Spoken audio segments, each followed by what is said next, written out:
Sit and go tournaments provide online poker players with an excellent value for their investment, combined with very good odds to cash. Although they can be more than one table, most sit and goes are just full-seated single table formats. But there are other options as well, including short tables of 6 or even heads up. Another popular version of sit and go is the turbo, where the blinds accelerate faster than regular speed tournaments. Of course, with each variation comes adjustments in strategy. This is the common payout structure for 9 and 10 seeded sit and go tournaments. So, compared to full-scale multi-table tournaments, the odds of you cashing in a sit and go are rather good at around 30%.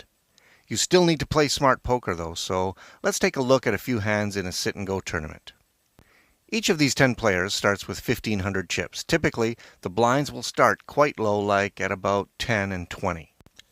Because the blinds are so low in the early stages, it's advisable to stay out of pots with little potential for gain.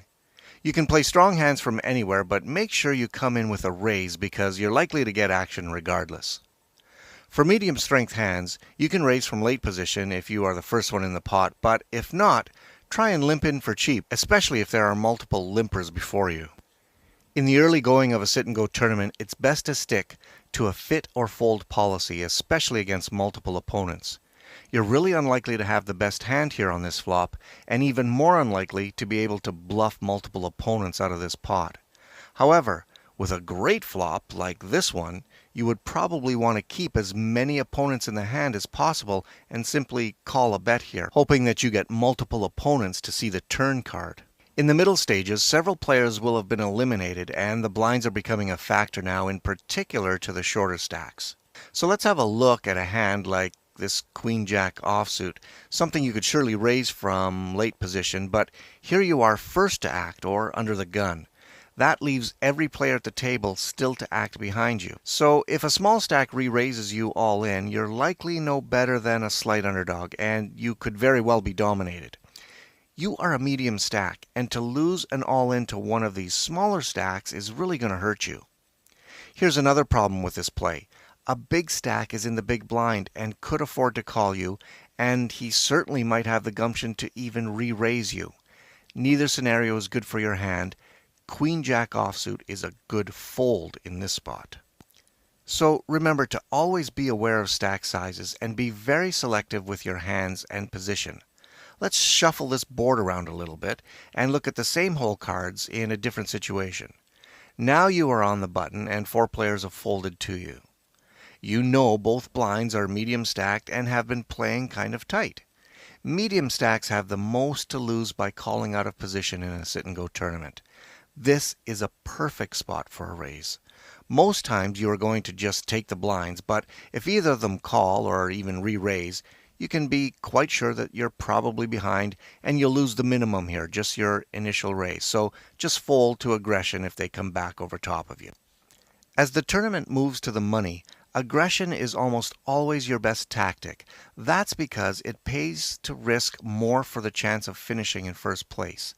The math of the payout structure is rather much depends on aggression because there's little difference between second and third. You should never be too concerned about finishing second or third. Go for first. Here's an example of well-placed aggression for late sit and go strategy. First, we'll start with a common mistake, and that's limping under the gun with high blinds. Actually, that's 2 mistakes. The small blind then gets great odds to call, and we are in the big blind with, you guessed it, Queen-Jack offsuit.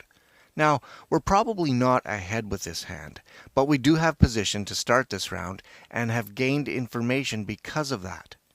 Both players probably only have moderate strength hole cards, especially the limper. I would guess he would probably limp with hands like these. But whatever he has also shown that he does not want to let his tournament ride with this hand. So because of that, and because of the lucrative size pot already built, I would push here. The small blind is very likely going to fold, and even if the limper does call us, we still have a good chance of winning the pot against his range. The thing is, even if we lose, we're still in the tournament and have a chance to get back in it.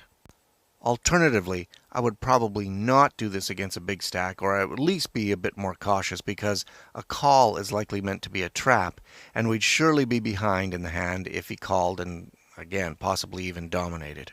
Sit and go tournaments are an excellent bankroll building strategy because they build your skill set rather quickly. You may not be a good player at first, but by just doing the basics and playing straight up, you'll be competitive right from the start. The more you play, the faster you learn, and with dedication to improving, you'll soon be skillful enough to play several sit and go tournaments at the same time and turn out consistent profits. As always, don't forget, we've got more sit and go tips in the Paddy Power Poker Academy.